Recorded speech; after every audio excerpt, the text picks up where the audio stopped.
NBA, NFL, NHL, Major League. These wives have always been under a spotlight for more reasons than one. The recent comments by former wife of NBA legend Shaunie O'Neal-Henderson has sparked outrage by some and acknowledgement of truth by others. Married for 9 years during the periods of 2001 to about their final divorce ending in 2011, the initial divorce was filed by Shaquille O'Neal himself. Thereafter, the parties reconciled, and during their reconciliation, it was an opportunity for the parties to rebuild their relationship. Ultimately, within about a year of that reconciliation, somewhere on or about 2009, Shaunie initiated proceedings for divorcement on her own, alleging irretrievably broken and allegations of infidelity. The parties ended their marriage completely by and no later than 2011. But it's what she has recently said in her book, Undefeated, written under the name of Shaunie Henderson, the wife of Pastor Keion Henderson, recently married in 2022. She says, and I quote, in response to her feelings about Shaquille O'Neal, quote, she never, ever really in love with the man. I'm paraphrasing that because the actual quote is her questioning whether she was ever really in love with Shaquille O'Neal. There are many people who have asserted, first of all, nobody wanted to hear from Shaunie O'Neal-Henderson.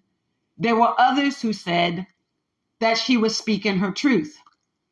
But then she alleged that her truth was taken out of context. So the question begs, how can one take out of context a clear quote directly from a book, a memoir that she wrote about herself, her life?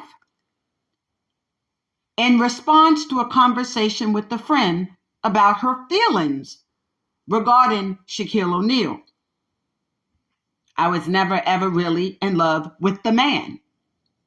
That is her truth, whether we like it, love it, or hate it.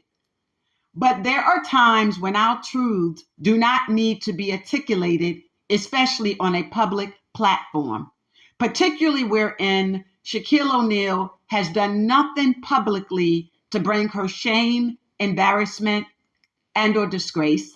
He's done nothing and have said nothing publicly since their divorce to be interpreted as anything other than a man that is now reconciling with his own feelings of remorse and regret as it pertains to the state of their marriage.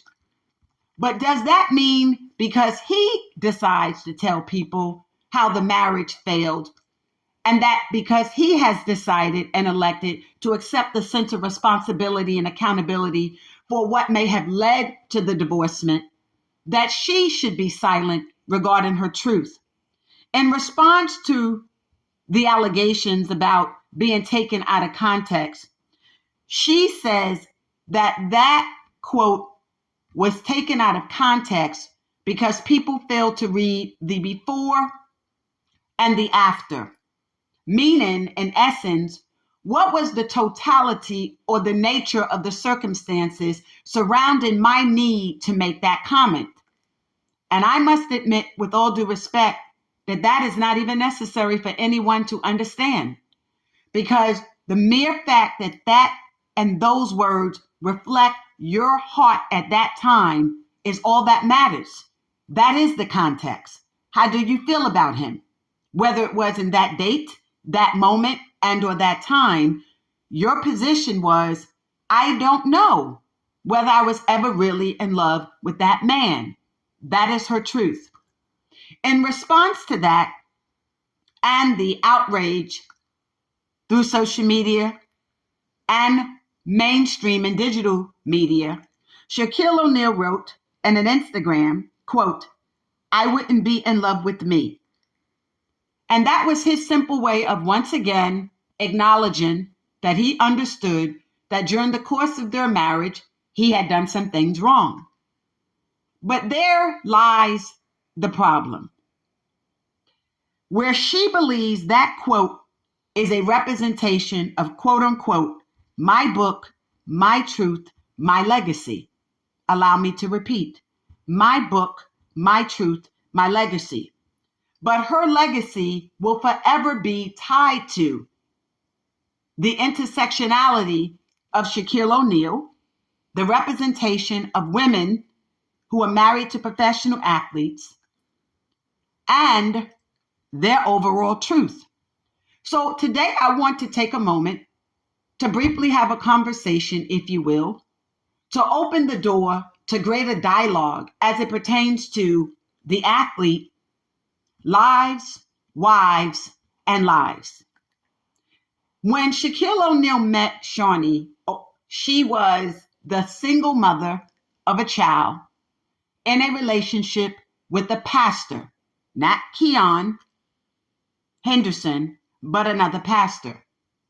She says, quote, that she has lived a life of that was been graceful and intentional, but more compelling, she used words to this extent, that people should not judge her by her words, but by her character. In other words, do not isolate one quote out of my book and judge me by that and that alone. Judge me by the content of my character. Paraphrasing in part, she was Dr. Martin Luther King. Not my words, but my character. I am not in a position to judge Shaunie O'Neal, neither by her words nor by her character, because I do not personally have a relationship with her, personally and or professionally. But in this space, if you will, of analyzing it through a lens of sports sociology as it pertains to the context and content of the sports culture and how they collide, I must look to several facts that I can rightfully speak on and address about the lives, the wives, and the lives of the wives of professional athletes. And so, character suggests I am a single mother who has a relationship with a pastor at the time that I meet the likes of Shaquille O'Neal. There is nothing wrong with being in a relationship with someone and you meet someone else and you find that that person may be more appealing, more likable, more lovable, more affectionate than the person to whom you're with. But there draws a thin line between cheating on that person and entering into a relationship with another. There draws a very thin line between how you intersect your love for the former and how you embrace the new. Particularly wherein the pastor is unaware that you are also in a relationship with an athlete. You're following me? And so where there becomes that decision to make, whether publicly and or privately, that the relationship of the former must come to an end for the sake of the new, what was the premise of ending the relationship with the former to pursue the new? i.e., from pastor to professional athlete. And she's clearly articulating it was the lifestyle. That is her truth. Like it, love it, or hate it. The truth for her is I was drawn not to the man, Shaquille O'Neal. Rather, I was drawn to the lifestyle that this man lived. And in that capacity of being drawn to the lifestyle of rich and famous, celebrity status, an opportunity to give my child and myself the ability to live a life that but for this professional athlete, I would not otherwise be able to live. Coming out of a failed relationship with the father of a child and then being in a relationship with this pastor, if you will. Now I'm in a relationship with someone that could give me the bag, secure me, my child, and our future. Like it, love it, or hate it. That's her book, her truth, her legacy. But when she says it's her legacy, there's an intersectionality between her legacy as a single woman who believes that she is undefeated. But while attempting to win on her own terms, there are other terms that must be considered. And those terms are that she is also the mother of 4 children, to include the children of Shaquille O'Neal and the child whom Shaquille O'Neal adopted from her previous relationship. So what does that legacy entail for you? As the mother now of Keion's daughter, there also bears a cross, if you will, that she must too be able to learn what a woman and a young woman needs to do in a relationship. Because there becomes that opportunity for her too to believe that that lifestyle of pursuing a man to go from rags to riches, to enjoy that opportunity, often could leave you lacking respect and responsibility. There is a responsibility as a mother. What in your legacy do you want to leave to your sons with regard to how they view women? Yes, it is her truth. But how does her truth impact how her sons may see her going forward? As a gold digger? As a woman out there willing to lie and engage in sexual relations with the ball player, to become pregnant not once but twice, and then married, and live a lie for the sole purpose of enjoying and maintaining a certain lifestyle? How therefore are they ever to trust a woman with their heart, recognizing and understanding that her book, her truth, her legacy is premised on the lie that she lived for that many years with Shaquille O'Neal? Oh no, nothing was taken out of context. We understand the content in which it was read. And therefore, the content of the words spoken, the context is the interpretation that one was expected to interpret and believe and understand and comprehend. Because it goes on to state, I enjoyed the lifestyle. I enjoyed my time with him. Whether it was the moment or the lifetime, the memoir doesn't give you that. It doesn't speak in specificity and or particularity. It doesn't give any credence or understanding as to at what point in time did those feelings change, if ever at all. And or whether or not their willingness to reconcile was more so in an effort to maintain the image of a marriage, not the broken heart of one who had been left, if you will, by this megastar at the time. And so by returning him to the marriage, she did what many women would do under those similar circumstances, no longer trusted his heart. And so she planned for her own escape under the same terms and conditions that she had already operated. Infidelity. How you meet a man is how you keep a man. And that's how you're going to leave a man. If you were cheating on the pastor that you were with initially, again, I state, not Pastor Henderson, and that relationship to be with Shaquille O'Neal, how you entered that relationship is akin to how you're going to leave that relationship. And let's face it, ladies, it's not justifiable, but it is indeed understandable when you are dealing with certain men who would, but for being a professional athlete, not have the ability, the capability, and or be able to otherwise have the finances to secure a woman like Shaunie at that time. She therefore becomes, like many of their wives, a trophy. So they enter into these relationships fully aware that but for who they are and what they can bring to the table, they would not be able to secure that woman who in essence is attempting to do nothing more than secure the bag. I say with all due respect, For most people who've been around and know what we know, Shaquille O'Neal has always, for the most part, had sloppy seconds and sometimes thirds. Yes, quote me on that. Sloppy seconds and sometimes thirds. He was engaged to Hoops, Miss Alexander, right? But Miss Alexander had also had several relationships before Shaquille O'Neal was engaged to her, with several players in the NBA, as well as several individuals who were in the entertainment industry, i.e. music. Respectfully, that's her life card, right? So wherein men are not doing their homework, are not engaged in their assessments. He also was part of the smash and grab with Brittany Griner, Brittany Reiner, hello, with the R, not the G, okay?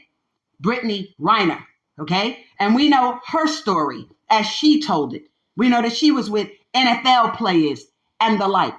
So wherein you as a man devalue your own moral compass, wherein you as a man don't look in the mirror and look to see what type of woman you yourself are deserving of, wherein as a man, you too are out there not to secure the bag, but the trophy, you end up with women who are nothing more than trophies. And sometimes they're simply your placeholder till something bigger and better comes along. Her book, her truth, her legacy. But why is it necessary for anyone to write such statements in a book that you have the opportunity to read, reread, and even edit? At some point in time when we as women are telling our truth, we must still be able to do it with dignity, integrity, and respect. We must also be in a position where we recognize what we say and how we say it, and or how it can be interpreted, is more than us trying to get books sold, more than clickbaits, likes, retweets, and or posts. And to make a comment publicly about your truth, your legacy, that you knew and or had reason to know, could in fact cause harm to a gentleman who has been done nothing more than be publicly graceful through the divorce and since the divorce. That is painful for a lot of people to read, to swallow. So there was no kind of defense to this. There's nothing that can be said wherein one could assert it was taken out of context. This is content with the N. The content is exactly verbiage, verbatim, a direct quote, wherein she had an opportunity to read and reread it. Now you have a pastor that sits in church and he's quick to assert when he hushes a woman that she is not under the anointing of the Holy Ghost. But you have a wife that is a first lady. So wherein you wrote this book, where was that gift of discernment such that you could know and ask God for wisdom, knowledge, and understanding so that you're able to decipher and discern these words will hurt? This is not the way this should have been worded. Wherein you operating under the spirit of the anointing, since that has become the defense to that act. Wherein you're operating under a spirit of grace and intentionality, which were the defenses that Keion Henderson, pastor, had for her. Where's all this grace that you would have thought to have when you wrote this book, Your Truth, Your Legacy? There is no doubt that every woman has a right to defend her life. I agree with her unequivocally, categorically. That is her truth. But I also do ask, even every time before I do a podcast, God, give me the wisdom, knowledge, and understanding. Bridle my tongue. Let not the words that come out of my mouth be offensive toward anyone. Make sure that whoever heart these words are intended to be imparted into, that they learn, that they embrace, that they have a reason to grow closer to you. Let not me use this podcast in a way to spew hate, envy, jealousy, strife, bitterness, and or create in any, particularly my Gen Zs, This state where they don't believe they have the potential to live a wonderful, gracious life, whether they're athletes or not. Let me speak my truth according to your perfect plan and will. But you first lady. So I know if I could do it, you call to much is given, much is required. So there is no shape, form, and or fashion where you can ever hold anyone else accountable for the content of your word and then defend it by asserting they misunderstood the context. It was clear, unequivocally clear, because it follows up with a sentence that states, but I enjoyed him. So you're saying I didn't love him. We got it. We get it. But not every truth needs to be made public. Not every truth needs to be made public. And this is never to call into question his decision to divorce you and or your decision to divorce him, because at the end of the day, you both knew what you signed up for. You both knew exactly what you signed up for. And your truth was, I'm a single mother. I don't like to say baby mama, but if I was an LSA and you dropped the I out my name, Lisa, I might use those terms, but I choose not to. That being the case, you knew what you signed up for then and now, and he also knew what he signed up for then and now.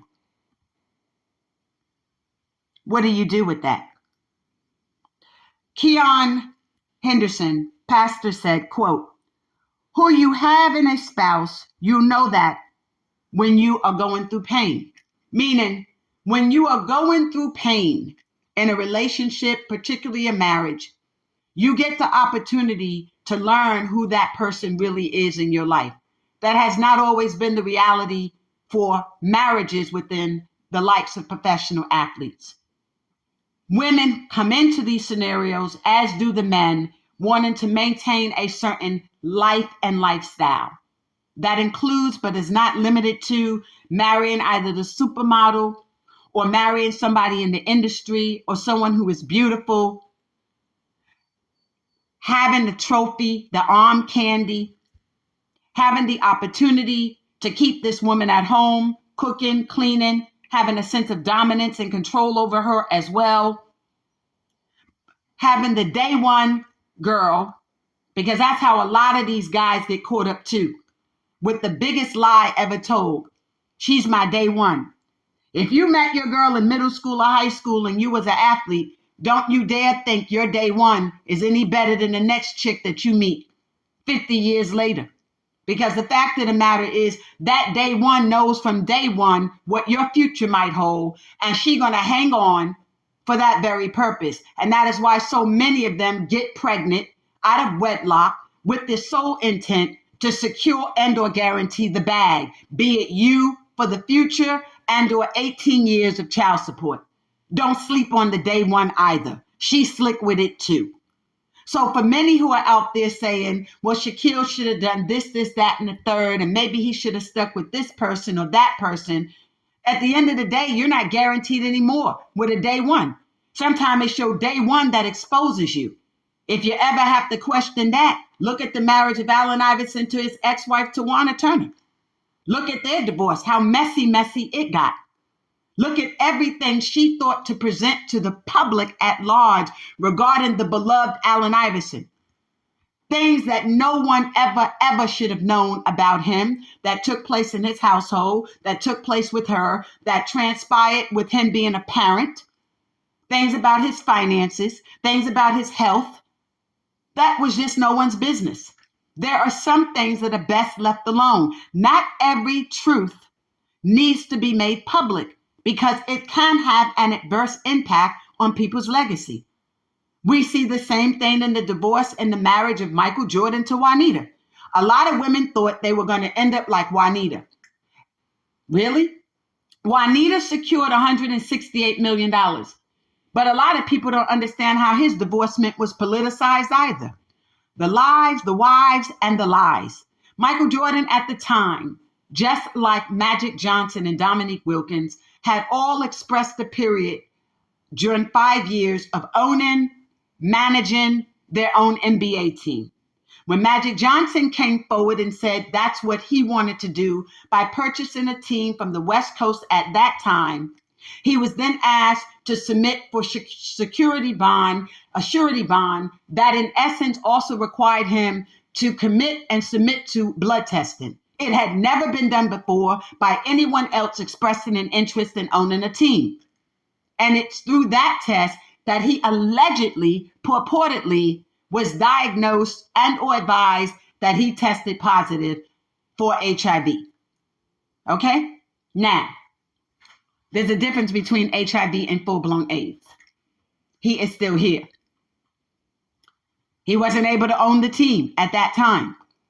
By the time Jordan and Juanita were getting divorced, although it was 17 years of marriage, the truth of the matter is this. When Juanita got pregnant, Michael Jordan ducked and hid from her, right? Y'all know the story, or you should.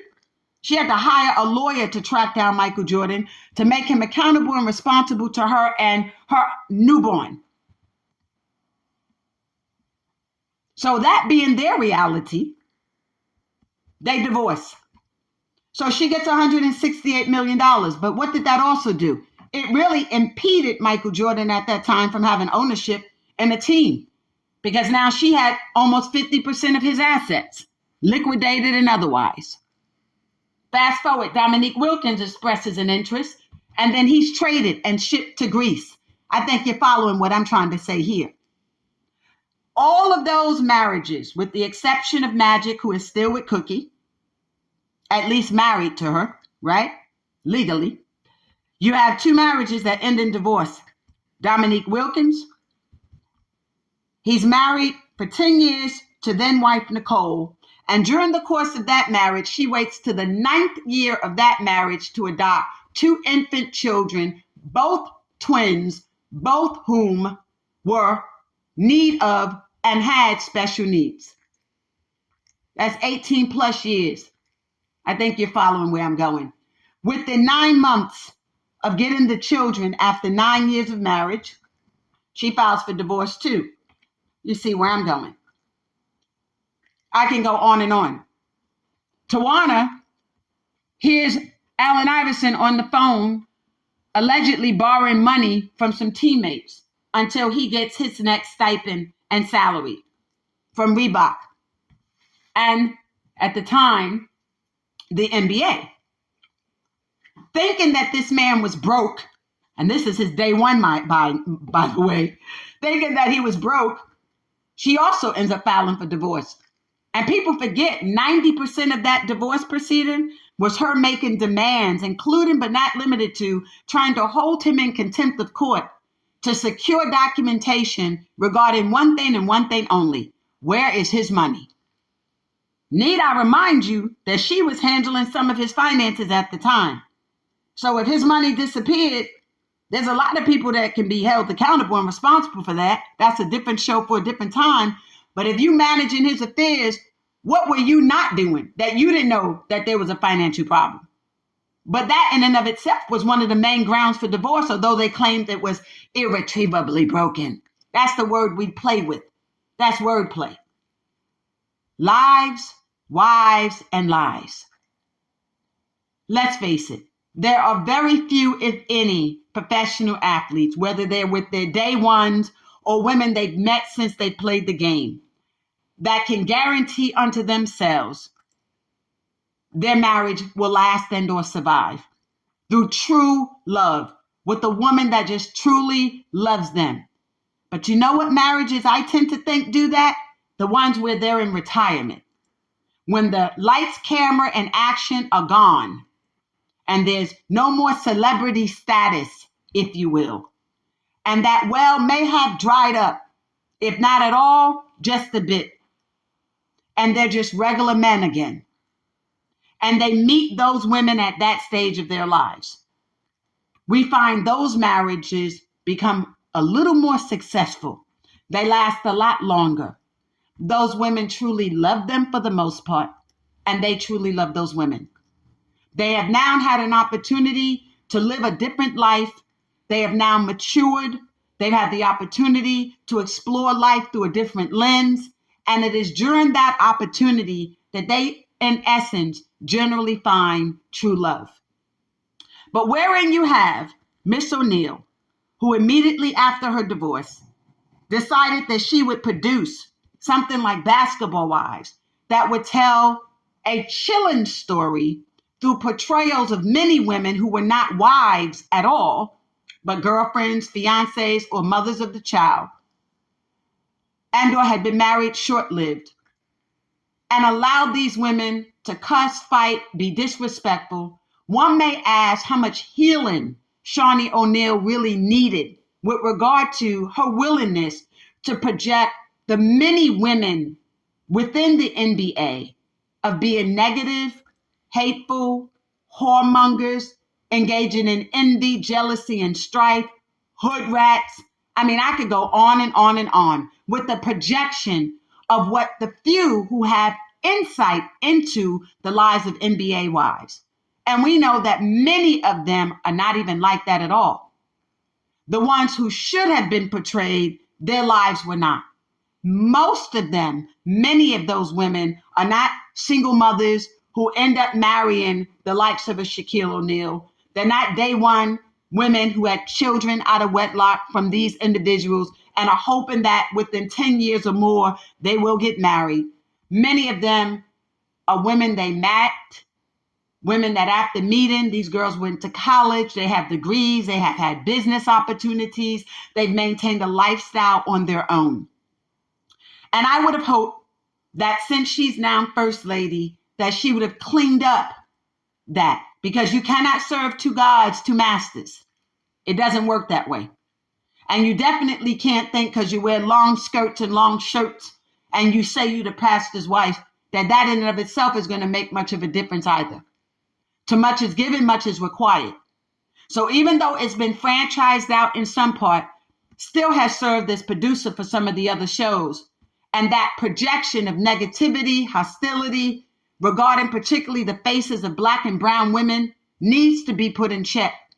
And wherein we assert we have a gift of discernment and the like, you cannot be a First Lady and hold everyone else accountable and responsible for taking things out of context when they could read the content. People not stupid out here.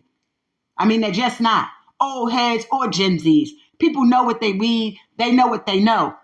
And those who didn't read it, they knew how Shaunie flowed. Okay? Now, I can only hope and pray for her that inasmuch as she, at some point in her life, experienced the truth to create a legacy of now revealing that a man that is beloved by her children, is not impacted or does not open the door and or create opportunity for the devil to come and kill, steal, and to destroy. Because, you know, for normal folk, karma is you know what. And it's interesting coming from a woman and a man who no one knew anything about, who had a little Baptist church and then created this bigger church that now all of a sudden have all these campuses, that now has podcasts and had a televised wedding, and now is appearing on television, all because of you, Shaunie O'Neal-Henderson, that you too will never have to pick up a book and read how someone never really loved you, but they loved the lifestyle. Thank you for joining me today on Field to Rim, brought to you by Seltzer in Sports. Let us be mindful of how we tell our truth and what we really understand about what it means to create a legacy. This is Lisa Hampton. Love is selflessly authentic, having all money, power, talent, opportunity now, _ on Twitter. What's in your name?